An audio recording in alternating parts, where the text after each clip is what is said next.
Today's client is Miss Dinkins. She is a teacher at a local school in Longview, Texas. And today we're going to talk about her current profession and the likes and dislikes. So, would you please tell me about what do you like about being a teacher? The things I like about it, I've been here almost 30 years. When I first came into the profession, having little kids at home, it made it very convenient. And it was a nice profession. You felt like you were doing something to really kind of help your community, to help others, working within your own talents. I have a brother with a disability, and when I was little, I always worked with him. And I realized I just had a knack for it, for working with special kids, who had special needs and things. And I really didn't have to struggle to do it. It just seemed to be a way I just had to communicate with them. So I chose that as a profession. However, the profession has changed quite a bit. And working with special needs children has become so much more about the paperwork and all that than it was back in the old times when I first came into the profession, which was truly about the kids. And for example, I used to have students who just had low self-esteem from years of failing in school and not doing well. Mm-hmm. And my former principal, Ms. York, would tell me, she said, Ms. Davis, right now this kid just needs to feel good about themselves. And we just kind of joked back and forth. I said, okay, Ms. York, I put him in feel good boot camp. And her point was that until the child starts feeling good about themselves, until they start feeling what success is, you're not going to get them to be able to work very well. It's just true. And it is a process. And when Ms. Lewis and I used to do that, we were quite successful. By the end of the school year, you find this child who used to wouldn't speak beyond a whisper is one of the most outgoing kids in your classroom. And you can say, hey, do this, do that, and they were very outgoing. They didn't start out that way. We had to build them up that way. Now, with STAR and all this other unrealistic stuff that we have to do for our special needs kids, we spend so much time just go, go, go, go, go. We have less and less time to have conversation, to talk to them, to say how you're feeling, what's going on, just to really help them maneuver through some of the junk that they have to maneuver through. Because it's hard for regular ed kids, but it's really hard for our kids who have special needs. And they need all the help they can get with that. So what you're saying is that you like you like teaching because it's a challenge, but on the other hand, you dislike teaching because of the challenges it is creating. Yes, I enjoy teaching. It saddens me to see the profession go in the direction it's going in now. I thank God I'm at the end of my teaching career. I'm closer to the end than the beginning. Otherwise, I'd probably be one of those people who would start rethinking some things because it's not about just teaching anymore. We spend so much time just dealing with paperwork, and I'm not even talking about paperwork as in planning really good lessons, but paperwork as in do you have this data in and that data turned in and this and that. We spend a lot of planning time in meetings. Teachers are losing conference periods just about every day to sit in a meeting and talk about what we should be doing versus doing it. And so that has been really sad to see with the profession because these kids need help. They need more help now than ever. But we focus so much on a test that we know that they really can't. They're not equipped to pass. When these kids come into a program like mine, we already know their IQ. We know their achievement levels. But we know even with their achievement levels, we expect them to do grade level work. Well, that's just crazy. Yes, I agree with some showing growth, but what it makes them feel like when they take all these benchmark tests and these 6 weeks tests and curriculum, district, and simulations, when they get it back, every time they look at that failing rate, it says, I'm a failure. And it just piles on to what they already know, I can't do the work. And after a while, they get to be 4th and 5th grade, they start giving up on doing the work. It becomes more challenging to keep them motivated to do the work because they've seen failure over and over. And I hate being a part of a system that does that to kids. So I thank God I'm at the end of my career versus the beginning because it would conflict with who I am and what I'm trying to live. It's just not right. So it saddens you to see that your students are doomed for failure. They're set up that way. Set up for fail. It's not fair. It's not right for them because we have all the data on these kids right here. Now, general ed is different. Speaking for these kids, we have every piece of data we need on these kids. We know how they think, we know how they process, we know every issue they have. What benefit could there be to taking a grade level start? Now, I understand them having to take a state assessment, and back when they took a student assessment and we had to rank them on, we set the standard. We set the standard for what we thought they would achieve. I think that was a better way. I think STAR is a great test for kids going to college. If you have kids who have an aptitude there, I think that's a great test. But for these students, I think it just slams them each and every time they take it. So there should be a STAR test for students that are aiming towards college, and other kids there should be a trade taught. I think there should definitely be something. I agree that students should be assessed, but I think that, when I lived in Germany, I used to think it is just so cruel to separate these kids according to how they perform at this age level. Yes. But when I return to the United States and I see and I thought even then the trend that was happening in school, I thought, you know what, Europe might be on to something, because they already situate their kids. Their professional kids go to a certain school. Their special needs kids go to a certain school, and their schools are very nice. I mean, if you go into them, they're very nice. They have the special rooms for sleep. They have the special lighting for these types of children. It's a very nice situation. It's not what you call. It's not just anything, And so, I think that we need to look at doing something different. What we're doing is not working for these kids. It's not working for these kids, and it's not fair. When I write an IEP, I write it based on the individual.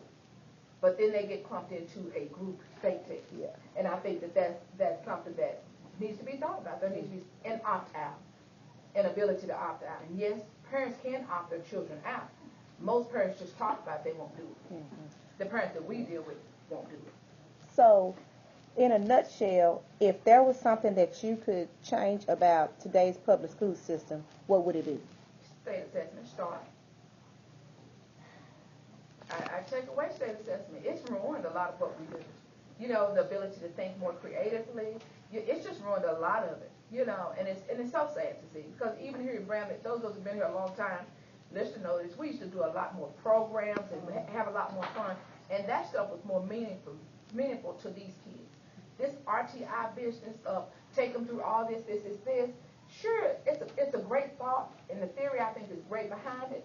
But what ends up happening is, a lot of times by the time they take them through all this stuff, and then you got teachers who won't do it. They just flat out say, I'm not going through all that paperwork and the whole process. By the time they go through it, they're 4th and 5th grade before they get identified and come to the program. In order for me and others like me to help these kids to the best of our ability, we need these kids in 1st and 2nd grade, where when they get to 4th and 5th grade, we're starting to mainstream them back out before they go to junior high. What's happening now is they're keeping them in the classroom because they want the teachers who are not certified to teach special needs children. Mm-hmm. They don't have that aptitude. They just don't have it. But they want them to. We want you all to do the accommodations. We want you all to do the modifications. We want you all to do all these things. And then when that doesn't work, okay, by 4th and 5th grade they get into SPED. Well, guess what? By that time they shut down because they're used to years of failing and they've given up. And now they come in here. We got to try and motivate them and say, come on, you can do it. It's frustrating because the system is broken, and yet we keep doing it like we expect something different to happen. Mm-hmm. That's crazy to me. Yeah. And like I was telling Ms. Hall just the other day, if I was younger, I wouldn't even be in teaching. I'd be down there in Austin as a politician because something needs to be changed. So would you say that majority of the people that are in Austin probably have never been in the system? They don't have a clue. And we cannot get our parents that this really affects to go down there, because it takes more than teachers. We can't do it because most of the time we're sitting right here. Yes. And when we're not right here, it's going to be like tomorrow morning. We got to be here at 9:30 to 12 working on a Saturday. We're tired. Saturday and Sunday's our only day off. And if you like me, Sunday you're in church. So, we're tired. We need parents to get active and get interested in their children's education. Yes. Get really interested. Don't just talk about it. Don't get mad because the teacher took your child's purse or told them don't bring this into the gym, or told them to sit down and be quiet. They raised their voice of my child. You need to be doing something. Raise your voice somewhere. So yeah, it's so frustrating. It's very frustrating. I thank God I'm at the end of this journey, because I feel sorry for young teachers. Yeah. They're coming up in a time, and you know, I see a time coming where school gonna have to be run like a business. Because what we're doing as public school is not working. And we failing too many kids. Too many kids are leaving school, not being able to read or do anything. Back in the days when we didn't have to focus so much on state tests, we could really get down and do a lot of work. We had a lot more consistency. What has happened in special ed is we want to do inclusion. Inclusion is great for a lot of kids. It's not for everyone. Well, this district wants all of them to be inclusion. Well, then when you take, I understand being inclusion for certain subjects, but when you start putting them in inclusion for reading and math, you're expecting the classroom teacher to teach kids who are on first grade level in the 5th grade. Yes. Reading. That's not going to happen because they got 20-something more kids in the room. So guess what happens to your little baby? Shut down. They push it to the side. Then you end up with one, well, I ain't going to say it, but you end up with one with a report card like we saw this week. Yes. And we know ain't the way it should be. Yes. You see, 100 on the report card. That should never happen with one of my kids. Mm-hmm. You see. And so, yeah. It's frustrating, but the system's broken. The teachers are trying to do the best they can with what they've been given, but the system is broken. It's just a broken system, and we all keep doing it, expecting something different to happen. And I hate being a part of a system like that. I really do. I like to be on the side of change, you know, trying to help. I want to be a part of what helps things get better. I don't want to be stuck saying, this is what you got to do, you know, and that's kind of what the situation is more this year than in previous years feels like. Mm-hmm. You know, this is what you do. And if you don't have a brain to know what you need to do, you know. And so that part of it is a little more frustrating than what it has been in the past. Because in the past, we've worked a little more as a team. School like Wow, team. yes. Uh-huh. So there's just a lot of frustration. Because folks talk to you like you hadn't been teaching almost 30 years. Like you don't know, like you just did this for the first time. I'd be like, oh, I know what I'm doing. Mm-hmm. I know I could probably teach you some stuff, you know. Mm-hmm. But you know, it's all good. But you know, because at the end of the day, it's about them. It's all about them, and it's about the kids, you know. And it's frustrating. It's frustrating. I feel their hurt. I put myself in their position. As a child, if I were a kid, I remember struggling with math as a kid. If I were a kid struggling with math, they're trying to give me this test. Now, you know I can't pass the test. You got to file on me. I can't pass the test. You're going to give it to me anyway. Then when I don't pass the test, now look at that. You made it such and such. You could do better than that. But you got to file on me. You know I can't do no better than that. You know I can't do any better. You know. So it's frustrating. It's the game we have to play. But it's very frustrating being a part of something like that. You know, and it's unfortunate that people in Austin, they have no idea what's going on. And I say they have no idea, and the only reason I say that is because nothing's changed. So I feel like they have no idea what their decisions have done and brought us to, you know. And it's not a thing of you can walk on a campus in a day and see. Yes. You got to actually stay around here for a minute and experience the whole thing. And then you realize, wow, it's not realistic to give these kids that test, you know. And they want to see some growth. We can work all year long on a good day. Work on a good year, work all year long every day, and they might see a few months growth in a year, you know.